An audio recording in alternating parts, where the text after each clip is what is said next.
Buongiorno a voi tutti, oggi sono sortito perché sono stato frastornato questi tempi qui. Mi volevo far parlare. Scusate, una lingua che mica nostra.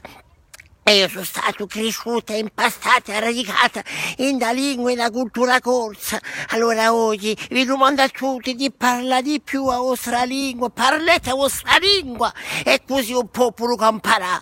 Se non parlate mica la vostra lingua, tanto beh, come ci stuferemo, Allora volete avanzare, volete che un popolo sia riconosciuto, allora parlate di più la vostra lingua.